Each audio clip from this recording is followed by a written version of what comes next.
Šis stāsts ir metafora. Pievērs uzmanību detaļām. Tā bija Alise, viņa bija blonda.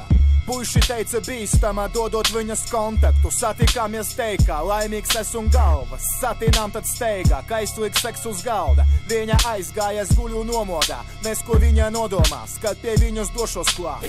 Pēc 2 dienām satikties jau atkal vajag. Puiši teica, viņa nebūs tev pa kabatai. Saviesīgi pasākumi, tusi klubos, bet satiet dzīvē labāku, lai tik dūli justos. Un pēc mūsu naktī mēs tik klusi kustos, lai gan iekšā trīts viss it kā būtu Woodstocka.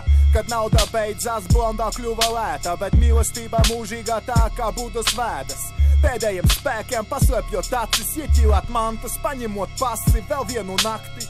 Tu tikai mīļā mani nepamet. Esam radīti viens otram kā spalva un pergaments. Iedod man iemeslu palikt, piedod, ja iedvesu paniku.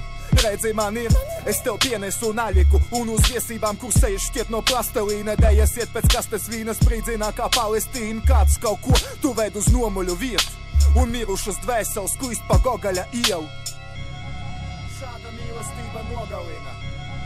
Šāda mīlestība nogalina. Šāda mīlestība nogalina.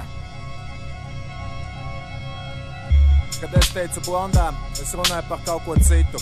Es ceru, ka tev nav nejausmas, par ko ir šis stāsts. Visi, kas vēl ir uz tā viļņa, Dievs palīdz. Crazy. Hey, man. What happened?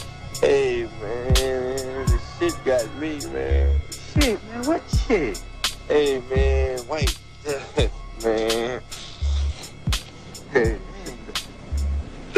Hey, man.